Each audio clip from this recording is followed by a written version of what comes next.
नमस्कार दोस्तों, स्वागत है आप सभी लोगों का एक बार फिर से हैप्पी ज़िंदगी यूट्यूब चैनल में। दोस्तों, अगर आपने अभी तक हमारे चैनल को सब्सक्राइब नहीं किया है तो सब्सक्राइब करिएगा, बेल आइकन को ज़रूर दबाइएगा। दोस्तों, आज के इस वीडियो में हम आपको बताएंगे मात्र शनिवार के पीपल के वृक्ष से करें एक छोटा सा उपाय, जिससे आप बन जाओगे करोड़पति। शनिदेव की असीम कृपा आप पर बनी रहेगी। आपके जीवन के सभी दोष होंगे दूर। मंगल दोष, शनि दोष, सर्पकाल दोष, सभी दोष दूर हो जाएंगे अगर आपने चुपचाप कर लिया छोटा सा महोपाय। दोस्तों, आगे बढ़ने से पहले हम आपसे रिक्वेस्ट करते हैं कि वीडियो को लाइक करिएगा, दोस्तों को शेयर जरूर करिएगा। दोस्तों, कमेंट बॉक्स में जय शनिदेव जरूर लिखिएगा। पौधा है जिसमें बहुत सारे चमत्कारी गुण पाए जाते हैं। ये देखा गया है कि एक व्यक्ति बहुत समय से बीमार है, परेशान है, वह पीपल में जल अर्पित करते हैं, बहुत ही शीघ्र उनको दवाइयों का लाभ होता है, फिर वो फिर से स्वस्थ हो जाते हैं। आर्थिक रूप से परेशान है आप, शारीरिक रूप से परेशान है, मानसिक रूप से बहुत अधिक आप परेशान हैं, में रहते हैं, चिंता में रहते हैं, कर्ज में डूबे हुए हैं, आपको किसी भी तरह की परेशानी हो, अगर आप पीपल की पूजा करते हैं तो पीपल में जल देते हैं और दीपदान करते हैं, परिक्रमा करते हैं, तो आपके जीवन की समस्त परेशानी जल्द ही दूर हो जाएंगी। श्री हरि नारायण का साक्षात रूप आया है इस वृक्ष में। श्री कृष्ण ने भागवत में स्वयं यह बात कही भी है, वृक्षों में मैं पीपल हूँ। हम भगवान श्री हरि विष्णु की पूजा करते हैं, हम पीपल वृक्ष की पूजा करते हैं तो शीघ्र ही हमें प्राप्त होता है। पीपल के वृक्ष में भगवान श्री हरि विष्णु के अलावा 33 करोड़ देवी देवता इस वृक्ष में निवास करते हैं। हमारे पितृ होते हैं, जो हमारे पूर्वज होते हैं, उनकी दिव्य आत्मा भी पीपल के वृक्ष में निवास करती है। पीपल के वृक्ष की पूजा करते हैं तो हमें बहुत ही शीघ्र चमत्कारी लाभ प्राप्त होते हैं। क्या है? क्योंकि एकमात्र वृक्ष से हमें सभी देवी देवताओं का आशीर्वाद प्राप्त होता है। श्री हरि विष्णु की कृपा हम पर प्राप्त होती है। पूर्वज जो हमारे पितृ होते हैं, का भी आशीर्वाद हमें प्राप्त हो जाता है। इस वृक्ष की पूजा से हम सभी देवी देवता की पूजा एक साथ कर लेते हैं। सबकी कृपा भी हमें बहुत ही शीघ्र मिल जाती है। इस वीडियो में हम आपसे बात कर रहे हैं बहुत ही अचूक और उपाय के बारे में। दोस्तों, आपसे उससे पहले हम आपसे रिक्वेस्ट करते हैं को लाइक जरूर कर दीजिएगा, दोस्तों को शेयर जरूर कर दीजिएगा। अभी तक आपने चैनल को सब्सक्राइब नहीं किया है तो चैनल पर जाकर सब्सक्राइब करिएगा। दोस्तों, शनिवार को सूर्यास्त के बाद उपाय करना है।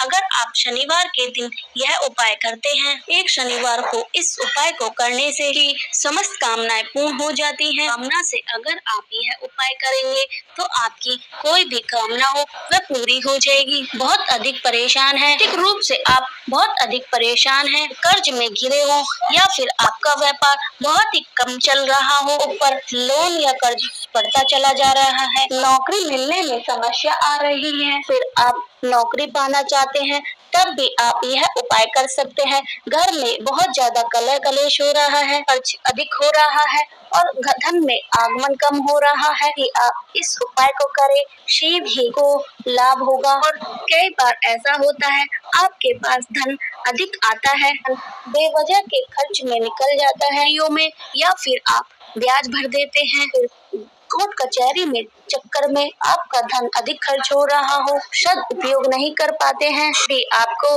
धन की आवश्यकता होती है तभी आपको कर्ज लेना पड़ता है, आप इनसे परेशान हैं, मतलब कि धन संबंधी समस्या से परेशान हैं, समस्या से आप परेशान हो, कलह कलेश से परेशान हो, इस उपाय को करें, आपको शीघ्र ही लाभ होगा, की अपार कृपा प्राप्त हो जाती है। उपाय को करने से धन संचय भी होगा, आगमन होगा और व्यापार में भी आपको होगा और नौकरी की समस्या भी दूर हो जाएंगी। अचूक उपाय है, बहुत ही आजमाया उपाय है, आप विश्वास से करेंगे बहुत ही आपको लाभ प्राप्त होगा। एक शनिवार को यह उपाय करना होगा, मन में विश्वास रख के करें, आपका जो भी काम होगा वह अवश्य ही पूरा होगा। क्या होगा? शनिवार के दिन शाम के समय के बाद यह उपाय आपको करना है। शनिवार की शाम को आपको किसी पुराने पीपल के वृक्ष के पास जाना है। पीपल वृक्ष का मतलब कोई नया पौधा पीपल का ना हो, वृक्ष उचित होता है उतना ही ज्यादा हमें लाभ प्राप्त होता है। वृक्ष ऐसा चाहिए जिसकी पूजा निरंतर हो। लोग पीपल के वृक्ष की पूजा करते हैं आपको ऐसे वृक्ष के पास जाना चाहिए। तो शाम के समय जाना है, कुछ सामग्री आपको चाहिए। आप पीपल वृक्ष के नीचे जाते हैं तो आपको थोड़ी सी रंगोली चाहिए। छोटा सा एक लाल कपड़े का टुकड़ा ले सकते हैं, एक लाल रुमाल भी चलेगा, आपके पास उपलब्ध हो ले लीजिए। कलावा चाहिए जो हम हाथ में बांधते हैं, जो पूजा के समय हाथ में बांधा जाता है, कलावा कहते हैं उसे आपको चाहिए। आप ज्यादा ले लीजिए, उसका प्रयोग आपको वहाँ पर करना होगा। अलावा आपको चाहिए एक आटे का दीपक, गाय का घी लेकर जाएं, उससे आप प्रज्वलित करें। तिल का तेल होना चाहिए, के तेल से आज हम प्रज्वलित नहीं करेंगे, हम आज का प्रयोग कर रहे हैं वह धनदायक का प्रयोग कर रहे हैं। को पूर्ण करने के लिए यह प्रयोग किया जाता है। आटे का दीपक ही अचूक उपाय होता है। आप किसी भी कामना के लिए आटे का दीपक प्रज्वलित करते हैं तो आपकी कामना जल्द ही पूरी हो जाती है। दीपक और यह जो सामग्री है, सारी सामग्री लेकर शाम को पीपल के पेड़ के पास जाना है। इसके समय यानी कि शाम के समय हमें जाना है। सूर्यास्त से लेकर आपको रात के 8 बजे तक पीपल की पूजा कर लेनी है। बजे के बाद आपको पीपल की पूजा नहीं करनी चाहिए। वृक्ष के नीचे देर रात तक नहीं जाना चाहिए। 8 बजे से पहले पहले आपको यह उपाय कर लेना होगा। आपको समय से पीपल के वृक्ष के नीचे पहुंच जाना चाहिए। करना क्या है, आपको सर्वप्रथम जब पीपल के वृक्ष के नीचे जाएंगे, पीपल वृक्ष को, पीपल देवताओं को प्रणाम करें। बाद सभी देवी देवताओं को प्रणाम कीजिए, फिर उनको प्रणाम कीजिए। हमारे पितृ होते हैं, उन सभी को आप हृदय से प्रणाम कीजिए। इसके साथ ही आपको हनुमान जी को नमस्कार करना है, देव को नमस्कार करना है। शनिवार का दिन हो तो शनिदेव को अवश्य प्रणाम करना है। इसके साथ भी आपको हनुमान जी की भी आराधना करनी है। दीपक जो आप लेकर गए हैं उसे आप पीपल वृक्ष के नीचे दीपक को जलाना है। इसके बाद आपको एक बार हनुमान चालीसा का पाठ कर लेना है। हनुमान जी का ध्यान करते हुए एक बार हनुमान जी को मन में स्मरण करते हुए एक बार हनुमान चालीसा का पाठ कीजिए। जब हनुमान चालीसा का पाठ हो जाता है उसके बाद का जो वृक्ष है उसमें आपको एक पीपल का पत्ता देखना है। बड़ा पत्ता में लगा ही होना चाहिए। का पत्ता आपको तोड़ना नहीं है, आपको पीपल में लगा ही रहना है। उसी पत्ते पर आपको जो आप रोली लेकर गए हैं उसे थोड़ा सा जल डालकर गीला कर लीजिए। उसके बाद आपको अपनी अनामिका उंगली पर उस पत्ते पर आपको अपनी मनोकामना लिखनी है। आपकी इच्छा है या फिर जो भी आपकी परेशानी है उस पत्ते पर आपको अनामिका उंगली से लिख देना है कि आपको व्यापार में वृद्धि चाहिए, व्यापार में धन चाहिए, व्यापार में लाभ चाहिए, तो आप यह भी लिख सकते हैं। आपको नौकरी की समस्या है तो नौकरी लिख दीजिए। अगर आपको धन की समस्या है तो धन लिख दीजिए। समस्या है तो कर्ज लिख दीजिए। आपके जीवन में परेशानी है तो परेशानी लिख दीजिएगा। जो भी आपके जीवन की कुछ भी हमेशा हमेशा के लिए दूर हो जाएगी। आपको बड़ा पत्ता चुनना होगा जिससे कि आप अपनी मनोकामना को लिख सकें। तो आपको एक बात ध्यान रखना है, जिस भी पत्ते पर आप लिख रहे हैं वह पत्ता टूटा हुआ ना हो, ना ही कीड़ा लगा हुआ हो। आप उस पत्ते पर अपनी मनोकामना लिख देते हैं। उस डाली पर आपको 7 बार बांध देना है। जो आप कलावा लेकर गए हैं उस कलावे से आपको 7 बार उस डाली पर बांध देना है। बहुत ढीला बांधना है ताकि वह डाली टूटे ना। बहुत ही आराम से उसके ऊपर बांध दीजिए जो बचा हुआ कलावा है। बाद आप अपने दाहिने हाथ की कलाई में बांध लीजिए। आप उस कलावा को अपने हाथ में लपेट लीजिए। अगर आपके पास थोड़ा सा कलावा हो तो थोड़ा सा भी कलावा आप अपने दाहिने हाथ में बांध सकते हैं। आपके पास अधिक कलावा है तो दाहिने हाथ में अपने 7 बार कलावा लपेट लेके बांध लेना है।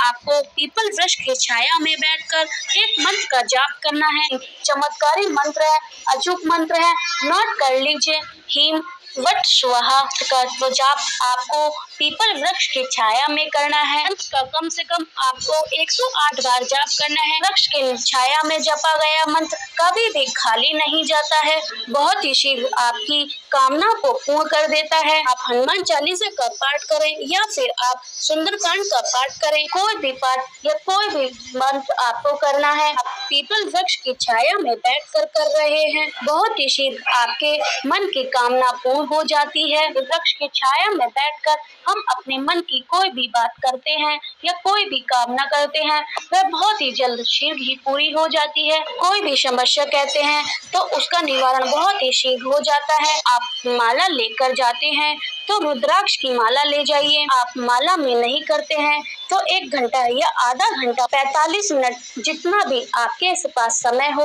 अधिक इस मंत्र का जाप करना है। के पास रुद्राक्ष की माला है तो 108 बार जाप करना चाहिए। एक माला इस मंत्र का जाप कर लीजिए। बाद से आपको जाप करना है। जब आपका जाप पूरा हो जाता है, पीपल वृक्ष को प्रणाम करें। आप सभी देवी देवताओं को प्रणाम करें, पितरों से आशीर्वाद लें और सच्चे हृदय से को प्रणाम करें। देव को प्रणाम करें, हनुमान जी को प्रणाम करें। अगर दोस्तों आपने हमारे वीडियो को अभी तक लाइक नहीं किया है तो लाइक कर दीजिएगा। कमेंट बॉक्स में लिखते जय शनिदेव। आप सभी देवी देवताओं को प्रणाम करते हैं, तब आप अपने मन की कामना को पूरा करने के लिए कहते देवता श्री विष्णु जी या फिर हे हनुमान जी, देवी देवता को प्रणाम करते समय जो भी आपके जीवन में परेशानी हो वो कहें कि जो भी इच्छा हो वो जरूर पीपल वृक्ष के सामने कहनी चाहिए। ही जल्द पीपल वृक्ष के कही गई कामना बहुत ही जल्द पूरी हो जाती है। ये समस्या हो बहुत ही जल्द हमको उसका निवारण मिल जाता है। तो करना क्या है, आपको सभी देवी देवताओं को प्रणाम करने के बाद आप जो लाल कपड़ा लेकर गए हैं फल की जड़ से एक चुटकी मिट्टी निकालनी है कि आपको छोटी सी मिट्टी चाहिए। कपड़े में आपको थोड़ी सी मिट्टी भरकर लीजिए, उस कपड़े को बांध लीजिए। सभी देवी देवताओं को प्रणाम करने के बाद अपनी मन की कामना मन में रखते हुए श्री हरि विष्णु और सभी देवी देवताओं के बाद यह मिट्टी आपको अपने घर लेकर आ जाना है। के बाद यह मिट्टी आपको जहाँ पर रखते हैं आपको वह मिट्टी वहाँ पर रख देनी है। आप व्यापार के लिए कर रहे हैं तो यह मिट्टी जहाँ पर आप व्यापार करते हैं, जहाँ पर आप धन रखते हैं वहाँ पर इस मिट्टी को ले जाकर रख दीजिएगा। आप देखेंगे आपका व्यापार तेजी से चलने लगेगा। आपके व्यापार में दिन दुगनी रात चुगनी तरक्की होगी। आपके घर में धन आता है तो माता लक्ष्मी की कृपा आपके ऊपर हो जाती है। प्रेम व्यवहार बनता है और घर में प्रेम भावना आती है। ग्रह कलेश दूर हो जाते हैं। जब व्यापार में तरक्की होती है और धन आने के मार्ग खुल जाते हैं, घर में धन आने लगता है, धन घर में टिकने लग जाता है। के प्रश्न होंगे हमें यह उपाय कब तक करना होगा? इस उपाय को आपको एक ही शनिवार ही करना होगा। यह मिट्टी अपने घर में जहाँ धन रखते हैं वहाँ रख देंगे तो आप खुद ही देखेंगे चमत्कार। यह मिट्टी आप हमेशा के लिए अपने घर में रख सकते हैं क्योंकि यह मिट्टी देवताओं की मिट्टी है कि जीवन में धन की कमी नहीं होगी।